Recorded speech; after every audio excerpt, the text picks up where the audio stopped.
એક સમય હતો કે જ્યારે દીકરીઓના જન્મ થતા ને તો લોકો આખા નગર સજાવતા. દીકરીઓના જન્મ થતા એટલે નગર સજાવતા. દીકરાના જન્મમાં ઉત્સવો બહુ ઓછા થતા, પણ દીકરીઓના જન્મ થતા ત્યારે ઉત્સવો થતા. અને અત્યારે આ કલિકાલ આવ્યો કે આની અંદર અત્યારે લોકો દીકરીઓના જન્મ થતા બીવે છે. બીવે છે એમાં પણ દીકરીઓની ભૂલ છે એટલા માટે લોકો બીવે છે. એ સમયે જે દીકરીઓ થતી હતી, ભગવાન શિવ સાથે ને પરણવાનું હતું ને, ભગવાન પ્રગટ થયા ને કીધું ને કે દેવી હવે આપણે વિવાહ કરીશું, ત્યારે શિવપુરાણમાં એવો ઉલ્લેખ છે કે માં પાર્વતી એમ કહે છે કે જેના માટે પાર્વતી હજારો વર્ષો સુધી તપશ્ચર્યા કરી આવ્યા તો સીધું એમને કીધું હાલો તમારી સાથે હું પરણી જાઉં. પાર્વતીએ એમ કીધું કે તમારે મારી સાથે પરણવું હોય તો મારા પિતાજી પાસે મારો હાથ માંગો.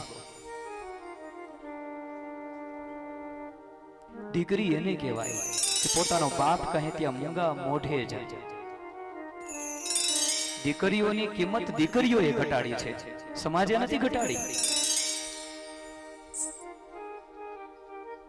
દીકરી તુલસીનો ક્યારો, પરંતુ ક્યાં સુધી? જ્યાં સુધી કુળની મર્યાદામાં રહે ત્યાં સુધી. બાકી એના તુલસીના ક્યારાને સાપનો ભારો થતા વાર ન લાગે. એ સાપનો ભારો કરાવવામાં દીકરીઓની ભૂલ છે. દીકરીઓએ કુળ કુટુંબની મર્યાદા છોડી ત્યારથી સાપના સર્પના ભારા લાગવા માંડ્યા છે. બાકી આ એ સમાજ છે, આ એ સંસ્કૃતિ છે કે જેણે દીકરીઓના સ્વાગત કર્યા છે. અરે દીકરીઓને માં તરીકે પૂજી છે, દીકરીઓના પગ માથે મૂક્યા છે. આ સમાજ દીકરીઓના જન્મ થતા ત્યારે નગરો સજાવતા. આજે 100 માંથી 5 એવી દીકરીઓ હોય કે એના પરિણામે 95 દીકરીઓએ માથે ઓઢીને રોવાના વારા આવે છે. બાકી દીકરો હોય કે દીકરી હોય એ તો બંને એક સમાન છે, પરંતુ હર એક પરિવારને, હરેક વ્યક્તિને પોતાના કુળની, પોતાની મર્યાદાની, પોતાની સંસ્કૃતિની હરેક કોઈને ચિંતા હોય છે.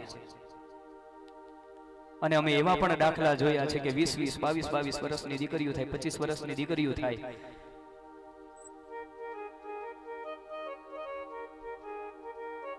એની યુવાની જેવી એને પ્રાપ્ત થાય એટલે એને ગમતું પાત્ર હોય ને પસંદ કરી લઈને એની સાથે લગ્ન કરીને વહી જાય.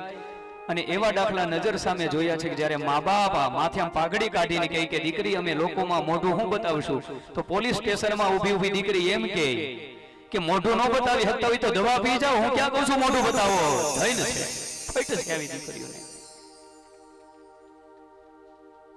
દીકરીઓની પત દીકરીઓએ ઘટાડી છે, સમાજે નથી ઘટાડી. આવા જીવંત ઉદાહરણો અત્યારે છે સમાજમાં. તો દીકરીઓએ જો પોતાની પત રાખવી હોય, દીકરીઓને જો પાછું પૂજાવવું હોય, તો દીકરીઓએ પોતાની મર્યાદાથી બહાર ન જવું જોઈએ. દીકરો બગડે ને તો એમ કે ભાઈનો દીકરો બગડ્યો, પરંતુ જ્યારે દીકરી બગડે ત્યારે એમ કે એનું આખું કુળ બગડ્યું. દીકરી બગડે ને ત્યારે આખા કુળ ઉપર કલંક લાગે. દીકરો બગડે કે ભાઈ ફલાણા ભાઈનો આમ ને આમ થઈ ગયો, ઈ એક બગડે. એટલે દીકરીઓ ઉપર આ જવાબદારી છે બાપ. એટલે વ્યાસપીઠથી એક વિનંતી છે કે તમારા મા બાપ જે તમારા માટે, તમારા ભાઈઓ જે તમારા માટે નિર્ણય લેશે, એ તમે જે વિચાર્યું હશે એના કરતા 100 ગણા સારા નિર્ણયો લેશે. તમે જે પાત્રને પસંદ કર્યું હશે એની અંદર ક્યારેક ભૂલ આવી શકે, પણ તમારા મા બાપે જે પાત્ર પસંદ કર્યું હશે એમાં 100 વર્ષે પણ તમે દુખી નહીં થાવ. એ વાતની ગેરંટી હું અહીંયાથી વ્યાસપીઠેથી આપને આપું છું. એ વાતની ખાતરી આપું છું. તમારા મા બાપ તમને જે આંગળી ચીલશે ત્યાં કરશો તમે, ત્યાં તમે દુખી નહીં થાવ. અને સાચી દીકરી એને જ કહેવાય કે ભર યુવાનીની અંદર મા બાપની કીર્તિને જાળવી રાખે. મા બાપની કીર્તિને ધૂરી ધૂસરીત કરી દે એને દીકરી ન કહેવાય, એને સાપના ભારા કીધા છે.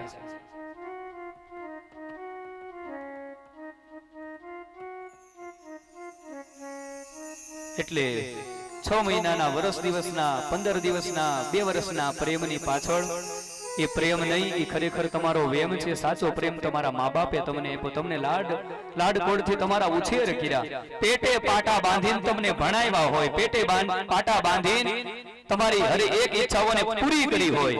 એ 25-25 વર્ષના પ્રેમને તમે ભૂલી જાવ, ક્યારે ભગવાન તમને માફ ન કરે.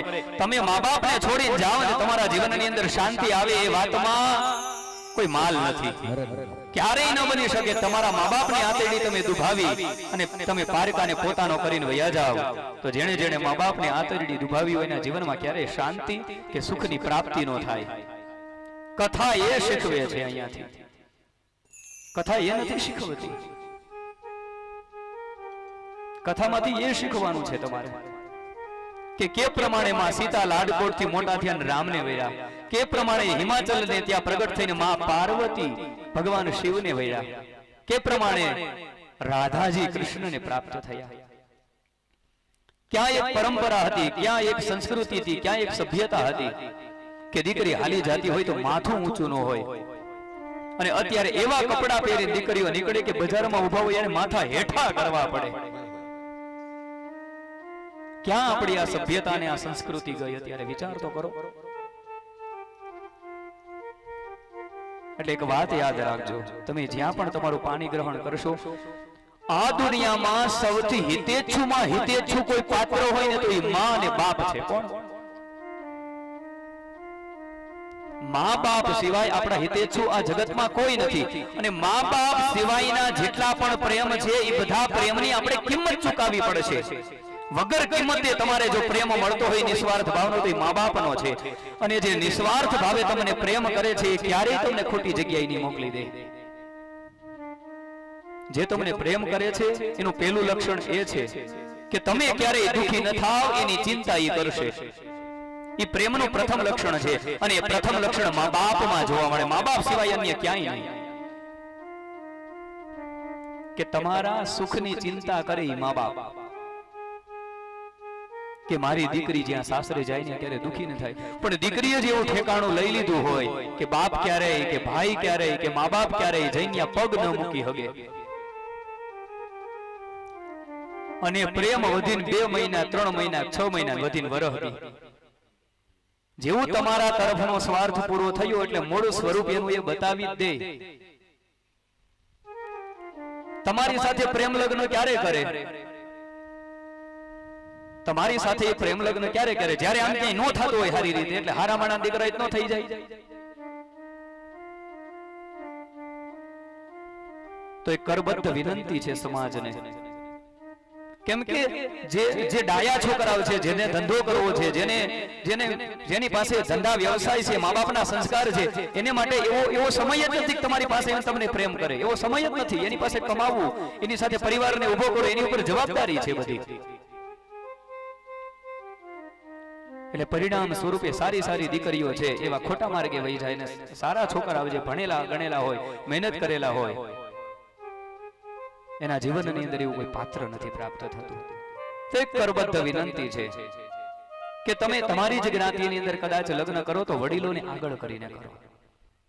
સમાજને કલંક લાગે, સમાજ ક્યારે આંગળી ઉઠાવે એવું ક્યારેય ન કરશો. એ કરબદ્ધ વિનંતી છે.